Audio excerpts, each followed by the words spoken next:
Just tell me when you're ready to, if you're going live.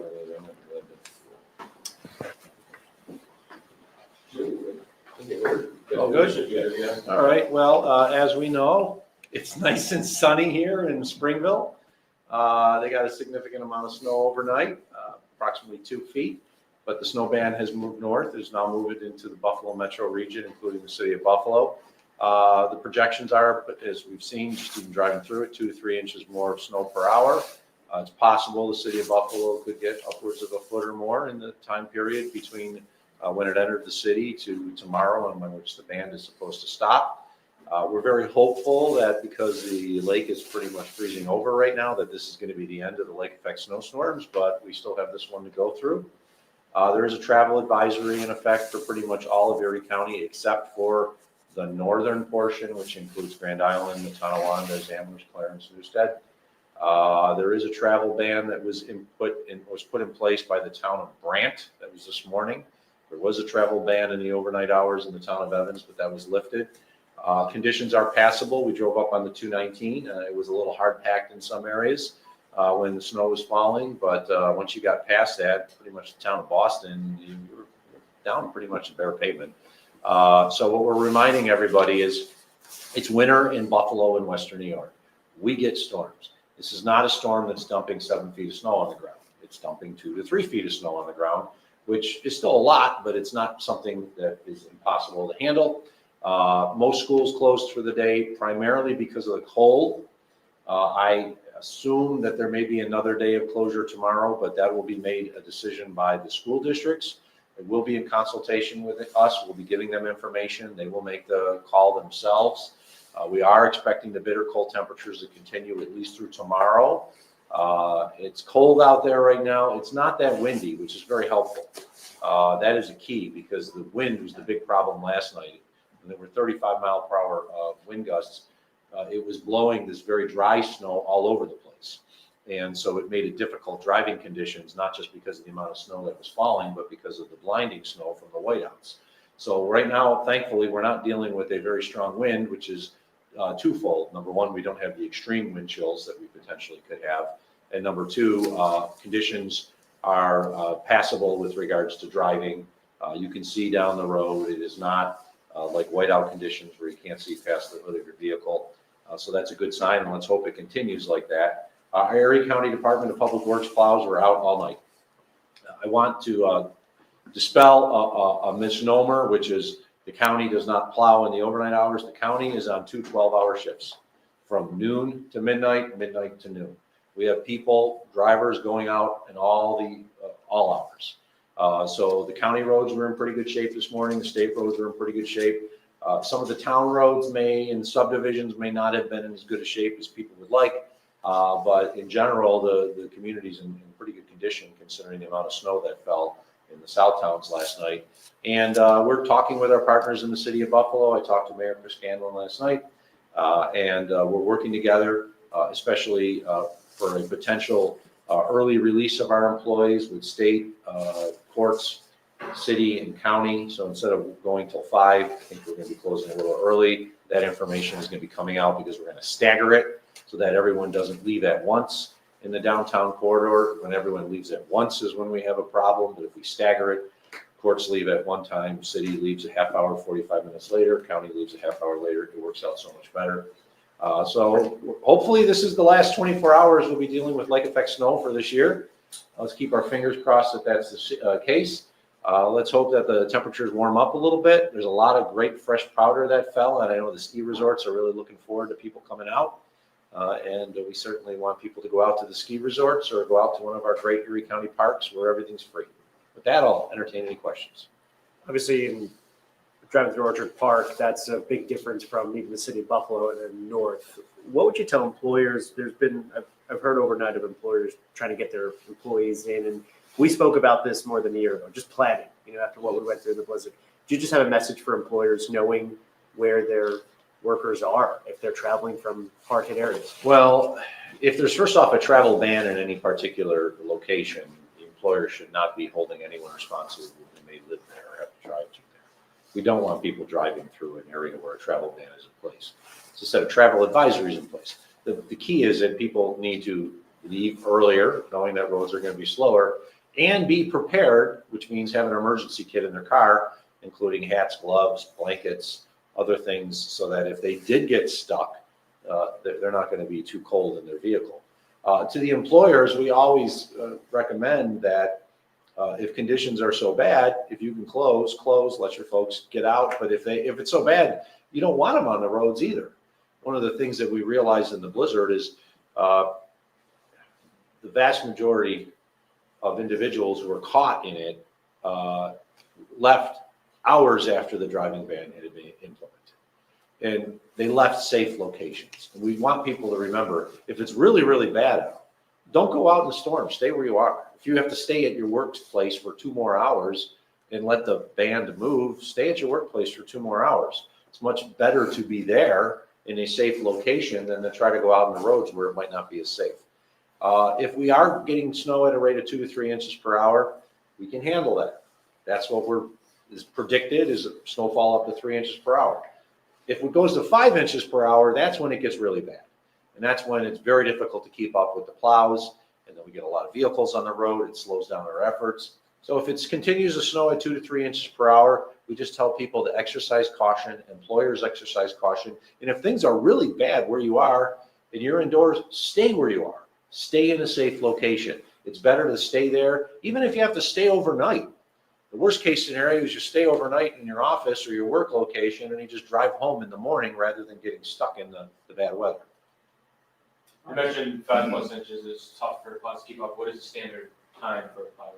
Well, the plow routes are rough. If it's dry, it's 2.5 to 3 hours. Once snow falls, it's about 4 hours. But once you get to the 3 to 5 inches per hour rate, now it's going to take upwards of 6 hours for a plow to do one route. And that, if you think about it, if it's falling at 3 inches an hour and it takes them 6 hours, there's 18 inches of snow on the ground by the time the plow comes again. So if we're below the 3 inch per hour rate, we can handle that. It's when it goes above it, like we've seen with some of these crazy snowstorms, lake effect storms the last few years, where we've not been able to keep up because no one can keep up.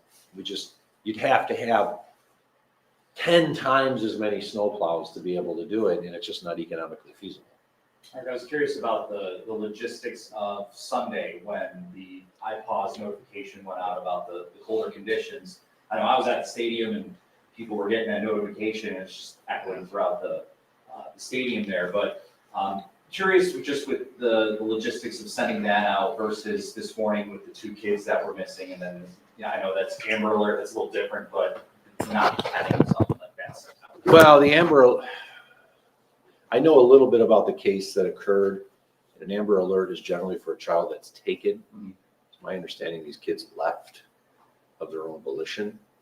So I think for whatever reason, the Amber Alert is not applicable. Should it have been issued? That's up to the police to issue it in that situation. The police, Buffalo PD, got the information immediately and put it out on social media as well as with news organizations.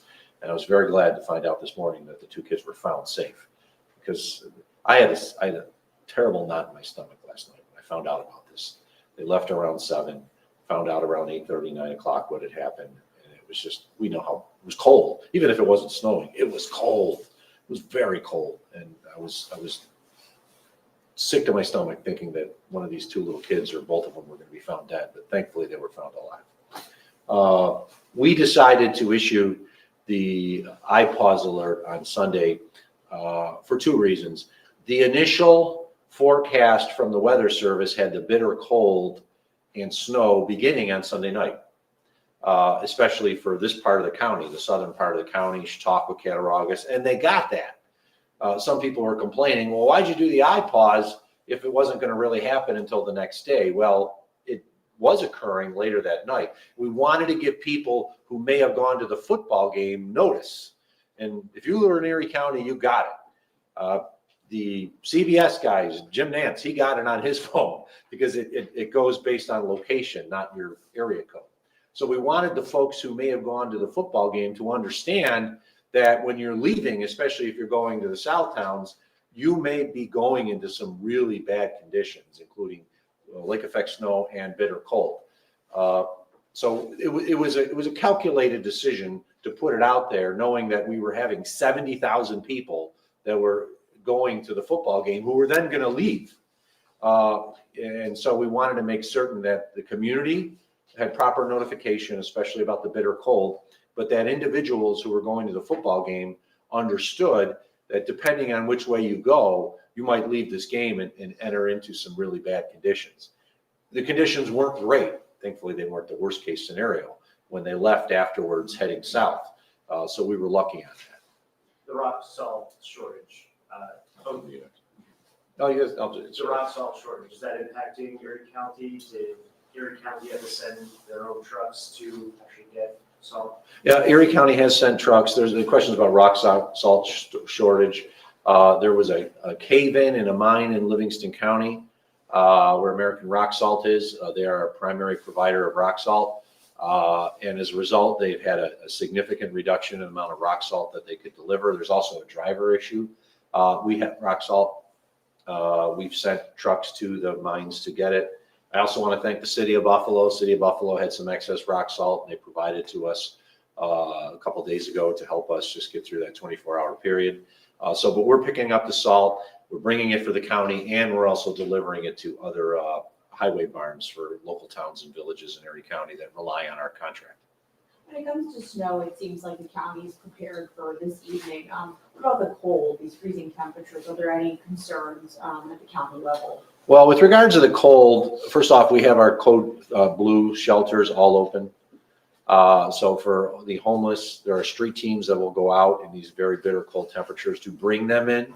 Sometimes the homeless don't want to come in, but we bring them in these really cold situations because we don't want anybody out inside. There are warming shelters that have been established in the City of Buffalo. A number of the towns technically don't have warming shelters, but they may have their senior center open or their youth center open, and anybody can come in during the daylight hours. The one thing I'm very glad of with regards to this is we have not had any power outages, to my knowledge. That would have caused significant problems. A high portion of those who died in the blizzard of 22 did not die out on the roads. Were not found in a snowbank. They were seniors who perished in their homes because they lost power and they died of hypothermia after 2 or 3 days. And that was heartbreaking because we couldn't get to the folks. And unfortunately, they passed because of the cold temperatures, many of them in their own home. So we didn't have the power outages, which is a key factor. If we had power outages with these bitter cold temperatures, I'd be very worried about what we'd be seeing in the community.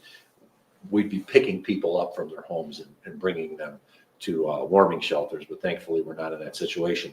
We just remind everybody they're still predicting potential -15 to -20 wind chills, primarily tonight, it sounds like.